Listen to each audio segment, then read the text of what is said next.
As you know, we talked to a couple of leaders recently, and these are leaders in good-sized organizations, mid to upper-level managers. And I asked them a question, what are you using AI for? They said, a better question is, what are we not using AI for? And that really stuck with me. How are CEOs viewing the impact of AI? Welcome to another episode of Relearning Leadership, where we explore a specific leadership challenge and break it down to help improve your leadership, your organization, and just possibly your personal life. I'm Pete Behrens, and today we've got a special episode for you. Recently, we received a report from IBM entitled The CEO's Guide to Generative AI. And in looking at this report, it's about 150 some pages, and it's got a deluge of information. And I thought, how do we bring this about? How do we bring this forward in a meaningful, insightful, but not too overwhelming sense? And thinking about that, I decided to just invite one of my favorite sparring partners over, Jim Highsmith, and just talk about it. And so this episode is going to be providing you some information from that report, which is incredible information, but it's through two lenses. Lens number one is a lens of agility. And one of the things we realized in reading this report is how much Agile principles and practices are infused in AI. And that just comes through this report, which is really fascinating and obviously valuable to an Agile leadership journey audience. A second lens is this construct around, the AI and leadership, right? It's this intersection. And so the lens we're bringing this data to you is with respect to what we're doing with our AI leadership lab, which you may be unaware of, but it's something we've been kind of undercovers for a number of months on an exploration process in this intersection and what you can only see as a Venn diagram between the whole world of AI, which is huge, massive, and leadership, which is huge, massive. But there's a thin slice in between these two, AI and leadership. And it's that space that we're starting to explore. And we've developed our initial cohort. We're starting to explore this landscape. And so what we're bringing this conversation to you is to share a little bit about why we're doing what we're doing and how it connects with some of the learning we're seeing. What that means for you is there's now starting to be different ways you can get involved in the AI Leadership Lab. And we talk about cohorts. This is an opportunity to join others in this discovery process. But we also talk about some discoveries and some sharing that we'll be doing over this next year, as well as some experiments that we're going to be running around AI with leadership development. So for us, it's quite exciting. It's fascinating territory, but it only works in an ecosystem, and you're part of that ecosystem. And so I encourage you, after you listen to this, I know you're going to enjoy this conversation. I encourage you to get involved. Check out our information. So the link to the report is on our website. The link to our lab and how to get involved is on our website as well. And one final note, this conversation, I was fortunate to invite Jim over for an in-person chat. So if you're watching this, you're going to see a slightly different setting. Jim and I got to hang out in my living room. So enjoy this conversation, and I hope to see you somewhere along this AI in leadership journey. Well, Jim, I just want to say thanks for joining me on this conversation. And It's been a lot of fun so far. Well, one of the things I wonder about is, a couple months ago, I proposed maybe an AI leadership journey or an exploration with you. And I'm kind of curious, why did you say yes to that?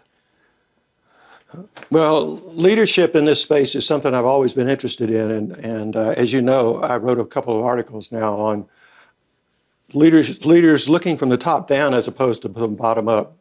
So I've got interviews with a couple of C-suite leaders who have been on this Agile journey and successfully, and talk to them about what they viewed as agility and adaptability and how they work that into their leadership. And so leadership has always been an area of interest of mine. In fact, in 2014, I published a book called Adaptive Leadership. And I really went back to one of my earlier books, and it was released in 2000. and the term adaptive leadership is actually in that book. And I didn't push it a lot, but it's interesting that I was thinking about that way back then. And so I've always viewed leadership as part and parcel of how you made agile transitions. And now I think we've got another kind of transition that's going to be even more challenging, particularly to leaders. I think leaders' jobs are going to change for a variety of reasons, which we could talk about. But then with AI and some of the new technologies that are coming around, it's going to be a change again. And the thing that's happening is if you look at change over the industrial eras and the non-industrial eras, it was slower. And now you get into the change, which is faster. And that's really hard for people to absorb. Yeah. Yeah. So one of the things we're going to be talking about today is an IBM report that was recently produced, and I think if we had printed it out, it would be a really thick stack. It was over 150 pages, and lots of interesting content in there. And I think they talk about nearly 6,000 CEOs or C-suite like people that they interviewed through this process. And one of the things I think I saw in that report, and you picked this out, is some of the themes that were in that report and how they connect to what we do at ALJ, how they connect to what our exploration is with our AI leadership labs. But I'm curious, what stuck out to you, I guess, in terms of why did you find that report and what jumped out to you? I must have gotten it off of a LinkedIn feed. That's how I find a lot of things. And it just appealed to me. It was pretty long, like you said, 150 pages or something like that. And there's some repetition in there, but there are also a lot of ideas. It's oriented to CEOs. Yeah. And that's their target audience, which means people below the CEO, CIO are going to read it too. But it really laid out, I thought, a fairly comprehensive look at how you would plan for this AI invasion, I guess, of organizations. Good way to put it. And it will be an invasion because, as I've said with agile transformations, the organizational antibodies are going to come out and attack. Yeah. And so it's going to be an interesting transition, but yet, as you know, we talked to a couple of leaders recently, and these are leaders in good-sized organizations, mid to upper-level managers. And I asked them a question, what are you using AI for? They said, a better question is, what are we not using AI for? And that really stuck with me.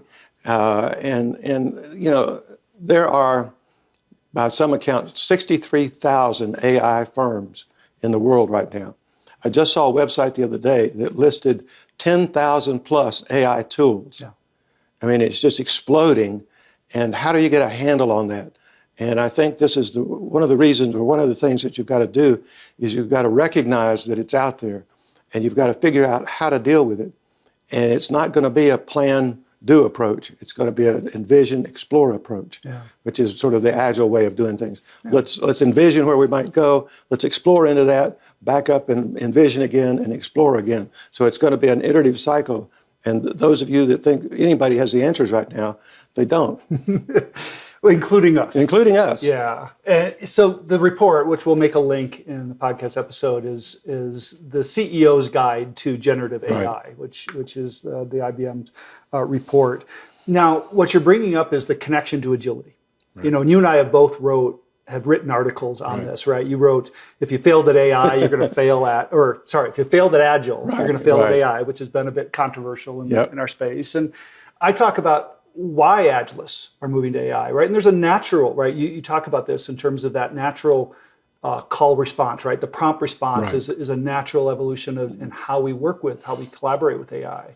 But there's also this synergy of change, right? The synergy of disruption, the synergy in how we respond to that. Right.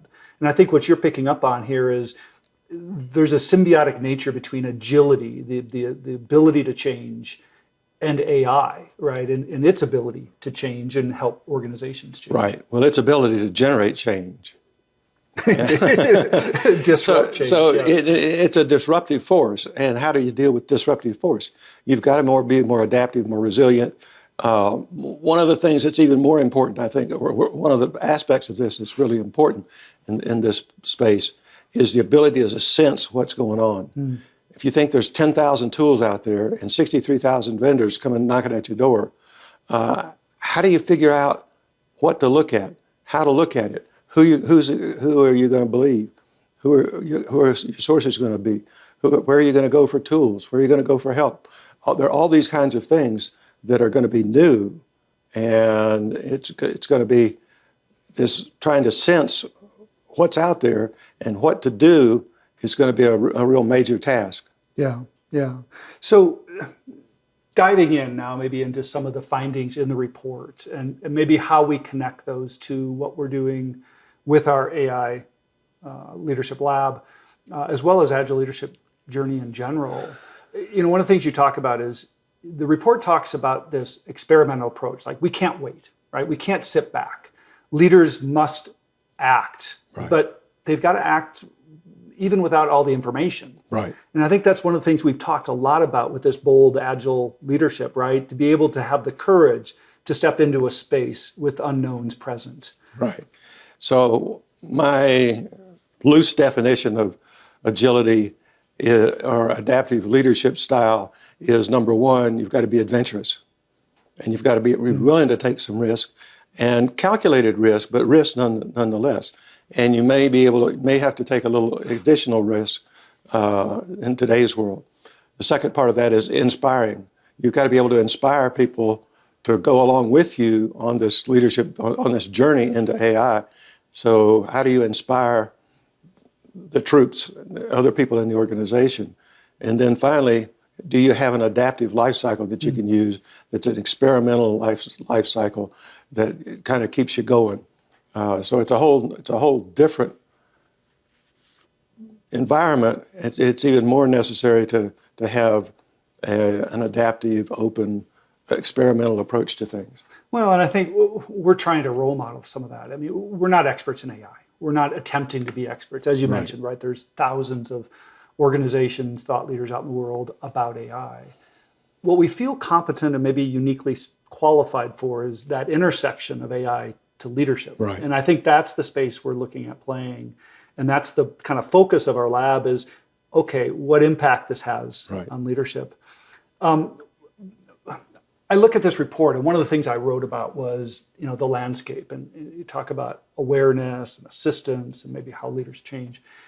I saw this a lot about awareness. I'm curious, this report, did you see it going beyond awareness? Did you see this report going into more assistance or what we call augmentation? It did a little bit. As you know, I've sort of defined capability in this environment as knowledge plus experience plus decision making. And I think one of the things that's happened in the Agile community is we've kind of stopped at knowledge in many situations, and we haven't gotten into the experience factor, and therefore the total experience with Agile in organizations has gotten kind of thin. And then do you know enough to help you make decisions?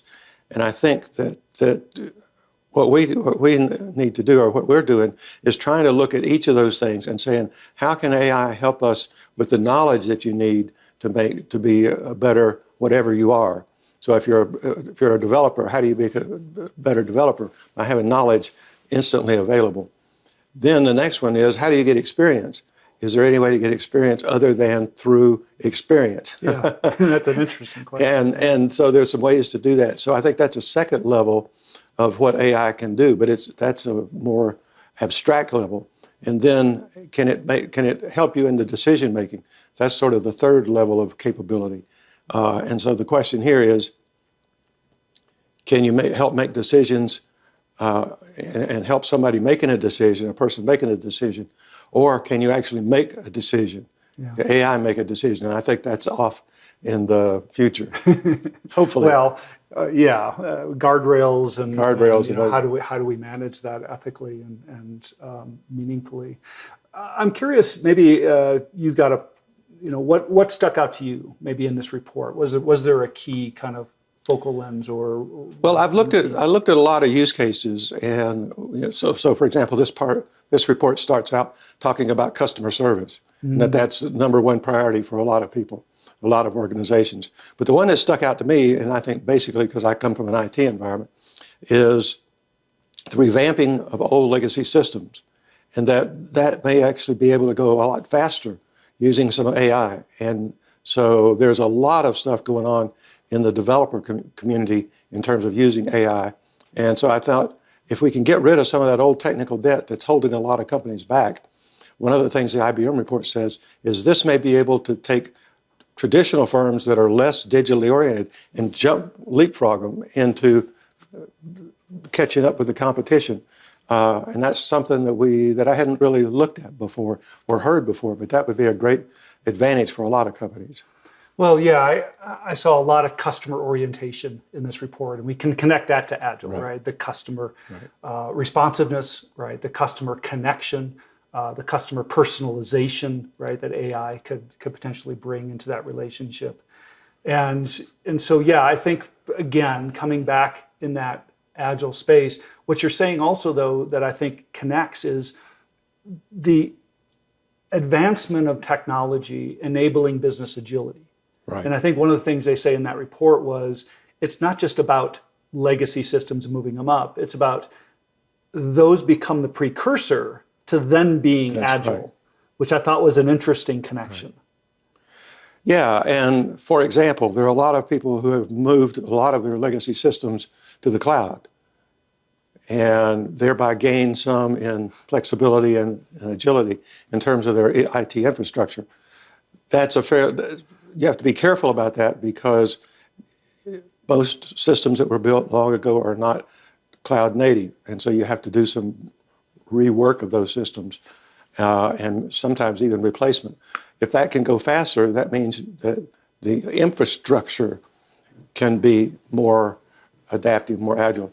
I used to always say that you could have the most agile team in existence. And if you put them to work on a clunky old legacy system, they weren't going to necessarily be fast. Or, it's just the nature. You have to have an agile team and you have to have an agile infrastructure in order to move forward quickly. I think the danger here, though, is to look at this as an IT thing, right? To look at this as a tech thing. And I think one of the things I saw in this report was the importance of business, the importance of leadership, the importance of the board, and how this isn't just delegated, right? This can't be delegated. In fact, I think there was some really interesting things. There was quote. It said, "Stop measuring business and IT goals separately, right? Explicitly prioritize IT projects with the strongest links to business value." And then there was another stat that said 64% of executives believe generative AI will bridge the gap between IT and business. And this is something we've been trying to do in Agile, right? Well, it's interesting because in the book that I wrote with a couple of colleagues called Edge, which was a digital transformation book that was published 3 years ago. And one of the things we talked about in there is 3 kinds of measurements. One is a customer-facing measurement, giving you customer value. And that's the most important. Then you have business value, like sales and profits and those kinds of things. And that was a business value. And then you had activities, like how many lines of code did you do or how many of these things did you sell? And you need all 3 of those kinds of measurements, but it's got to be driven from the customer value perspective. And people are finding more and more ways to do that. It's a little bit tough because what you're asking somebody to do is look at what I'd call fuzzy numbers as opposed to hard numbers. Financial numbers are hard numbers. Yeah. Customer value numbers can be fuzzy numbers. But I'd rather have a fuzzy number for something that's important than a precise number for something that's not important. Yeah, what is easily measured is not always valuable. That's right. What's valued to measure is not always easy. Speaking of kind of getting into that fuzzy side, one of the things I saw as a connection to this, besides shifting from IT to business, is the importance of creativity, the importance of curiosity. And, one of the things they talk about, I think, in this report, right, is this concept of creativity over capability. And I just want to emphasize that because I think a lot of the leaders out there are thinking, I need AI capability. And that's probably true. But it's the creativity. And I think the podcast with Henrik Nyberg really kind of shown that to me. He's like, the concept of prompt imagination is almost more important than the prompt engineering, behind it. And I think that connects here into this concept of the creative culture, right? The curiosity culture. And I think they even said, crystallize a culture of curiosity. They must build a cultural mindset, and then the governance guardrails, which I think says, how do you create a space for people to play, right? To experiment, to allow them to take risks. Because I think that cultural element is so critical. It's interesting. Hans Klaus of the World Economic Forum has what he calls four ages that go of industrial evolution. And the third one is knowledge work. And I think the fourth one is innovation work. And so we're moving from knowledge work to innovation work, where creativity is really important. And I think AI is driving that. So I think you're right in that it's not just setting these things up, but you've got to set up a culture of innovation and creativity, which means loosening the bonds of a lot of traditional management, even more so to get that creativity. I was hearing a story of, and I forget who it was. It was one of the big high-tech companies where his direct reports wouldn't do what he wanted. They're very independent, and that's not always a good thing. But in a lot of those high-tech organizations, you can push back really hard on management or at any level. And in more traditional organizations, you really can't do that. And so that's one of the things in terms of leadership change, that you've got to be willing to give up some of the power quote that you had before and be more of a consultative approach. In fact, Bayer and Company is going through a major restructuring of their organization. And one of the things that they're talking about is span of control of first line management, going from 3 or 4, which is the industry average, to 15 or so, which is what Bayer is shooting for. And one of the things they've done is they've changed the name of that from span of control to span of consulting. So it's a different role even for first line managers. Well, and I think one of the misses I think this report had was how leaders might change, right? It talked a lot about leadership decisions, leadership focus, organizations might change, but I think a little bit more, and one of our things our Agile Leadership Labs is attempting to do is focus a little bit more on how does this change the leader? Right. What I did appreciate, a couple things that you tied into there. One is they talk about don't go alone, right? This is not a venture you can do by yourself as a company or as a leader. And we definitely believe that, right? We're looking at partners, we're bringing in, and we'll be introducing a couple of our senior leader advisors who live between AI and leadership. And we've involved them, right? We're bringing in digital partners, we're bringing in technical experts and AI experts into this conversation. And I think one of the things they said about leadership is you've got to be willing to partner, right? It's an ecosystem. It's a collaboration more than a solo journey. Right.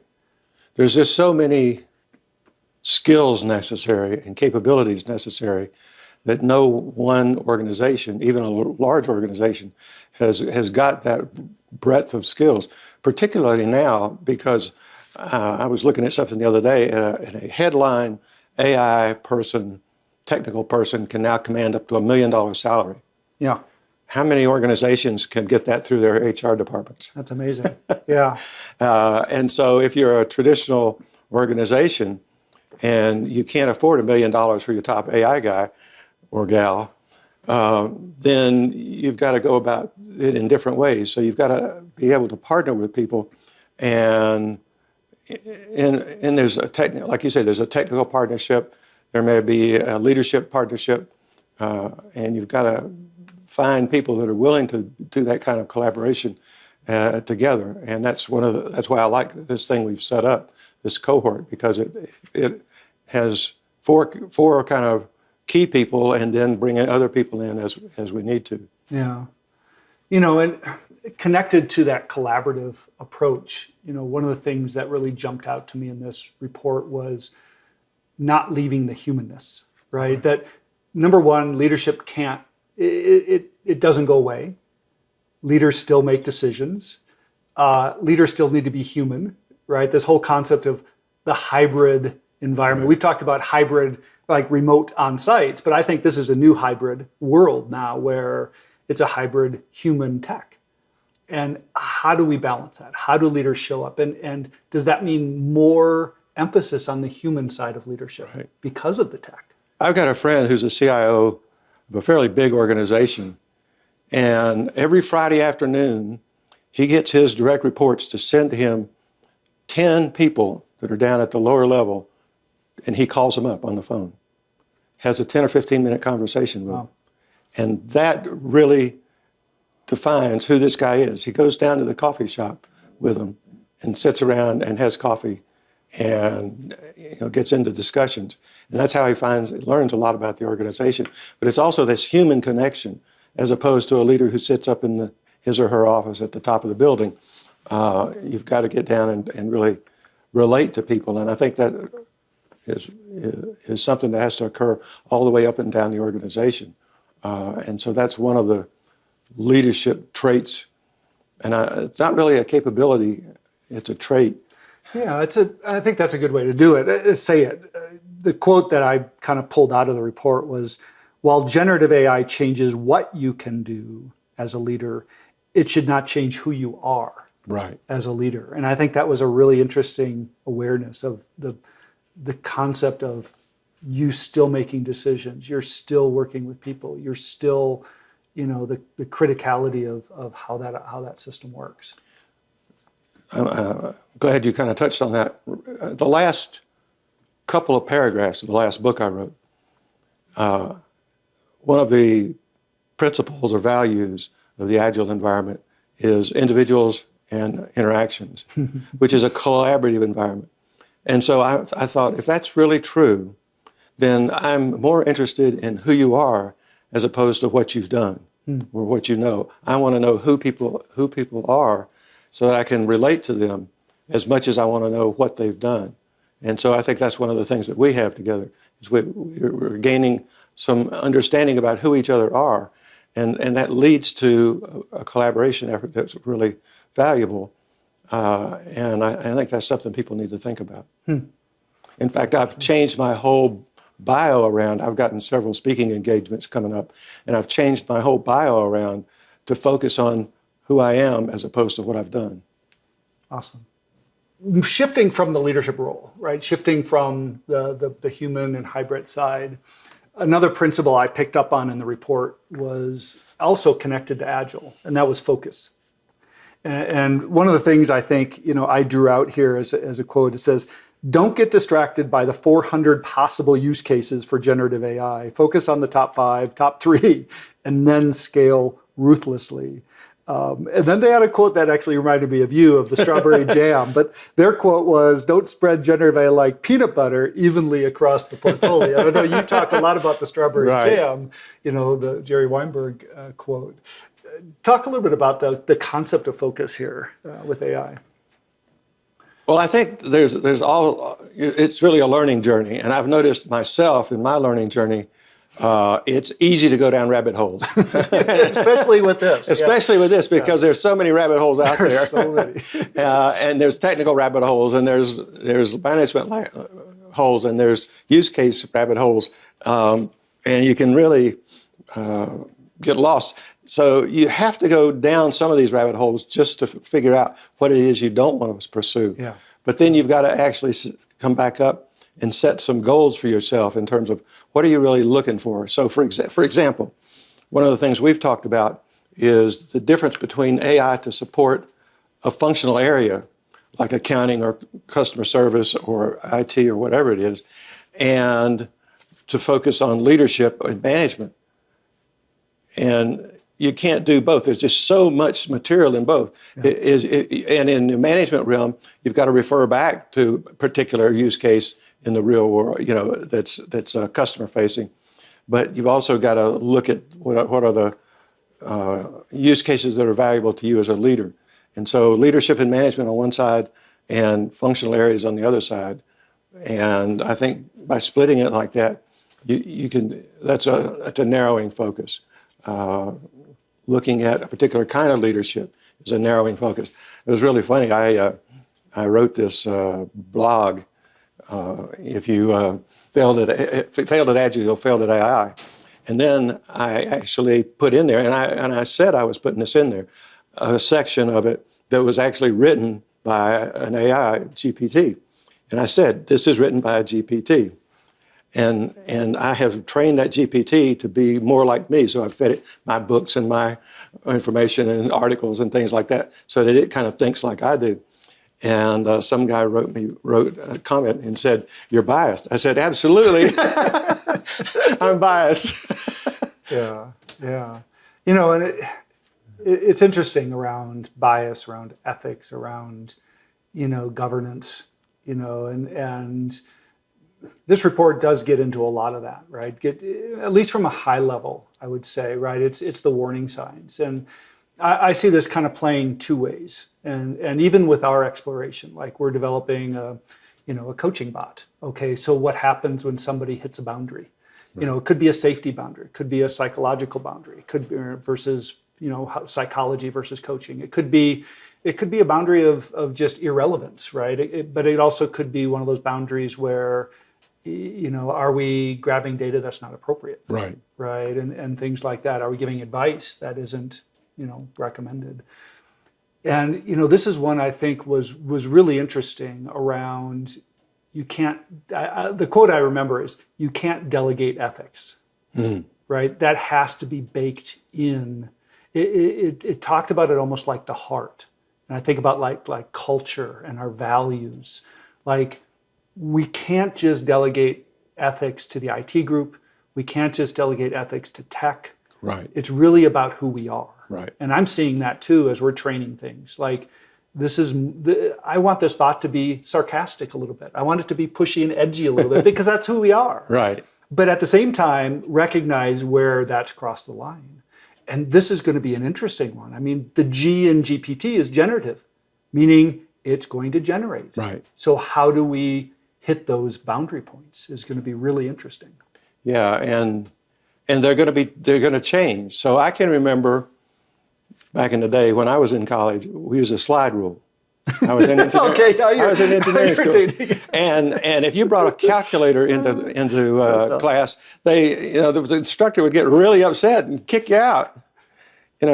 And so, for example, one of the ethical kinds of things that's going on now is, how much do you need to disclose when you're using something to help you write something or help you develop something, or how much do you need to disclose if you have DALL-E generate an image for you, and so what may be acceptable now or not acceptable now may be acceptable in the future when everybody's doing it. I mean, I can remember going to teaching classes in the 80s and 90s. Where nobody had a computer on their desk, right? They were just too big and clunky. And then all of a sudden, people had their cell phones and had computers, and your first response as a teacher, as an instructor, is put your computers away and listen to me. But and that's just, and same thing in meetings. So that whole ethos changes over time, and it's going to change with AI, but it's going to be, I think, even more critical here that we think about those kinds of things. Yeah. One of the things we're trying to do with our leadership lab, and something that the report really drew out, is the concept of platforming. It gets us back a little bit into that tech conversation. But one of the things that we're talking about is AI is really an opportunity to leverage your data. So number one, proprietary data is king, right? That's kind of the oil. But at the same time, and maybe the quote I pulled out of here is, the more data on the platform, the more value to customers. The more customers you have, the more data you get. The better the generative AI model can be trained, right? So it's this flywheel of data plus customers plus training. And I'm seeing that too with kind of the ecosystem we're looking at with our AI leadership lab.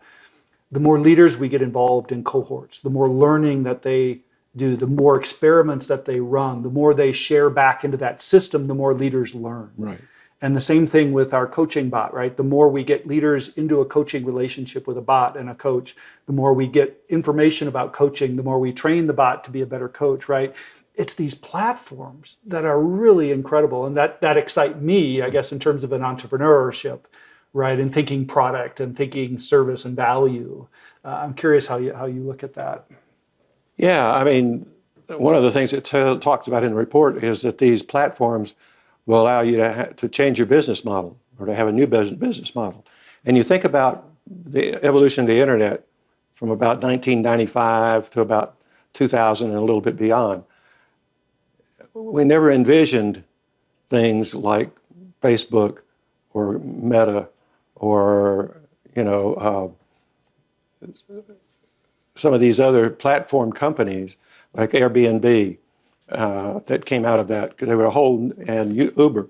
There were whole new industries built around a platform approach where, like Uber, doesn't own anything in terms of vehicles, and they don't have employees in terms of people, and there are issues about that I won't go into. But it's a whole, they were connecting service people who were going to provide service and people who needed a service. And that hadn't been done before, and part of that was generated by technology, but it was a business model based on the use of technology in a new way. Yeah.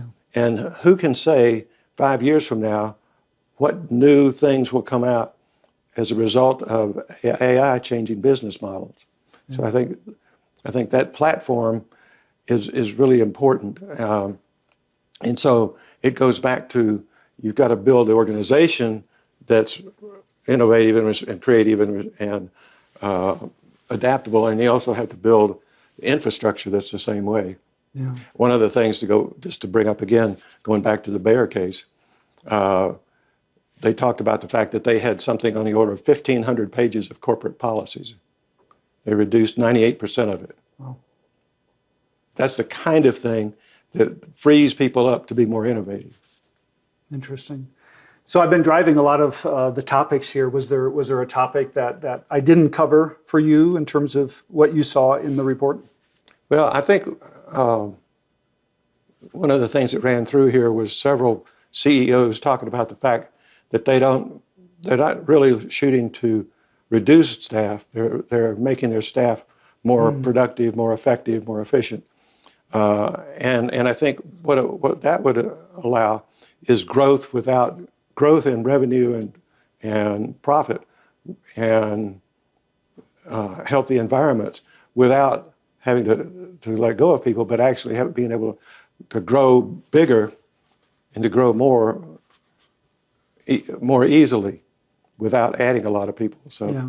It's interesting to be thinking about that, right? In one sense, I agree, right? AI is not going to replace people. It's going to augment people. But people with AI will replace people without it. Ultimately, though, I think as you go down the chain, that will replace people because a more powerful person takes away a job from 2 or 3 people that maybe in the past. So I do think there definitely is going to be an impact. I think this report even says, you cannot hide, right? There is no place to hide in this corporate America where AI is not going to penetrate your business, not going to penetrate your market, not going to penetrate your role in whatever role you have, right? So I think, to me, that's the piece people have to be aware of. Not to fear, not to scare, but maybe spur and incent people to, like, if you are not starting to think about this, or if you're kind of saying, I'll wait, it's coming at you. Yeah, if you look back on these major transition points between industrial work and knowledge work and innovation work, every one of those caused some people to lose jobs and some people to gain jobs. And so the difference is education and training. How do you get those people that are no longer have a job, how do you educate them so they can take one of the other jobs that's still available? So I think one of the things that's going to impact is our education system, which is not set up to do that kind of thing right now. There was some talk about, I forget who it was talking about, about business schools. And the business schools are teaching our traditional approach to management, not a new approach to management. Sadly, yes. And so I think our education system's got to step up to this too, because it's going to be even more pressure. Well, and if they don't, somebody will disrupt them. They already are. Speaking of education, speaking of awareness, one of the things maybe I'll say in closing here is the AI Leadership Lab for Agile Leadership Journey is really a place for leaders to come and feel safe to experiment, to share, to learn, but not necessarily from a come to a class. Because I don't think really any classes out there today, they're temporary, right? They're just kind of what is right now. I look at this more as a sharing, as tour together like on a hike, and we're better together. I like the idea. One of the things I've liked about working with you guys is the idea of a journey. And it's a journey. It's an evolutionary journey. Sometimes we know what direction we're headed. Sometimes we don't know exactly what direction we're headed. But we kind of have an idea of where the peak is. But the one we want is 3 peaks over behind, and we can't see it yet. Exactly. And so this is probably more of a journey than I've been on before, but it's kind of exciting. Well, it's a fun one. It's if you like adventure, it's a fun one.